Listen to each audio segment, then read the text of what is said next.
Assalamualaikum warahmatullahi wabarakatuh. Izin memperkenalkan diri, nama saya Muhammad Farel dengan NIM 2103378. Saya dari Fakultas Pendidikan Olahraga dan Kesehatan, Program Studi Pendidikan Jasmani, Kesehatan, dan Rekreasi.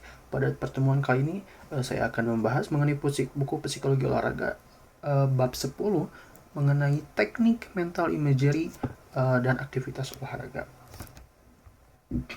Nah, jadi mental imagery ini merujuk kepada suatu proses mental yang terjadi ketika seseorang membayangkan suatu objek atau peristiwa atau pengalaman gerak tertentu. Nah, jadi mental imagery juga merupakan aktivitas untuk mengingat, membayangkan, atau memunculkan kembali dalam pikiran suatu objek, peristiwa, atau pengalaman gerak yang benar tanpa disertai oleh objek atau peristiwa gerak yang menjadi sumber persepsi semula dan melibatkan multi modalitas.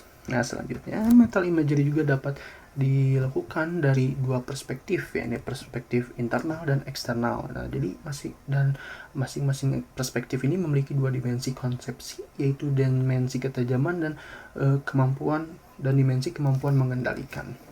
Nah, jadi dalam meningkatkan efektivitas mental imagery ini terdapat dua variabel pokok ya. Yang variabel internal terdiri dari subvariabel kemampuan imagery dan tingkat keterampilan. Lalu ada variabel eksternal yaitu merangkum subvariabel karakteristik, latihan, dan hakikat tugasnya. Nah, jadi untuk dapat memperoleh hasil yang lebih efektif, program latihan sebaiknya disusun ke dalam 4 tahap. Yang pertama, tahap pemahaman.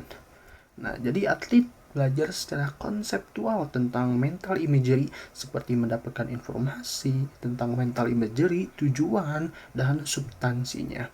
Selanjutnya ada tahap pengukuran kemampuan imagery. Nah, untuk mengukur tingkat ketajaman dan kemampuan atlet dalam mengendalikan gambar yang sesuai gitu ya. Jadi selanjutnya ada latihan dasar.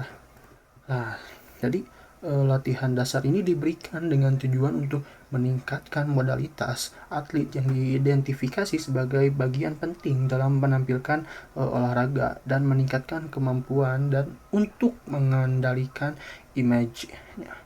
Lalu latihan sebenarnya. Nah, tahapan di mana atlet berisi latihan mental imagery yang tentang gerakan yang akan dipelajari atau diperagakan nantinya. Nah, selanjutnya tentang dalam penelitian terdahulu mengenai mental imagery ini memperlihatkan bahwa adanya hubungan positif yang signifikan antara mental imagery dengan proses dan hasil belajar keterampilan gerak dan penampilan olahraga. Terdapat 3 teori yang dapat menjelaskan dinamika psikologis tersebut.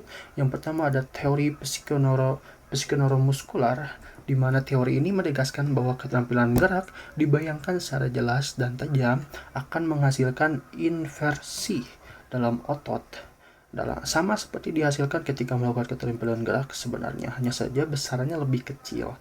Nah, selanjutnya ada teori simbolik, di mana teori ini menjelaskan bahwa semua gerakan akan dilakukan terlebih dahulu harus dikode dalam sistem saraf pusat dan kemudian dibuat blueprint untuk gerakan tersebut. Nah, lalu ada teori bioinformasional. Nah, jadi teori ini menjelaskan bahwa proposisi respon harus dihidupkan sehingga dapat dimodifikasi, ditingkatkan, dan dikuatkan. Menguatkan proposisi respon berarti menguatkan hubungan stimulus respon. Menguatkannya proporsi stimulus respon sangat diperlukan untuk melakukan dan mengontrol keterampilan gerak secara efektif. Nah, jadi seberapa penting gitu ya mental imagery bagi atlet atau bagi siswa tersebut. Jadi mental imagery ini memiliki peran penting dalam belajar gerak dan penampilan olahraga sebagai bentuk suplemen di sela-sela waktu menunggu giliran latihan selanjutnya, terutama jika latihan kelas terlampau padat. Melatih kemampuan kognitif atlet mempercepat proses penguasaan keterampilan gerak, pembentukan respon gerakan yang lebih akurat, dan memberikan dampak implikasi pada pengembangan aspek-aspek psikologis seperti meningkatkan motivasi dan kepercayaan diri. Nah, meminimalisasi kecemasan dan memprogram tujuan dan lain-lainnya seperti itu. Sekian, terima kasih. Mohon maaf bila ada salah-salah kata. Wassalamualaikum warahmatullahi wabarakatuh.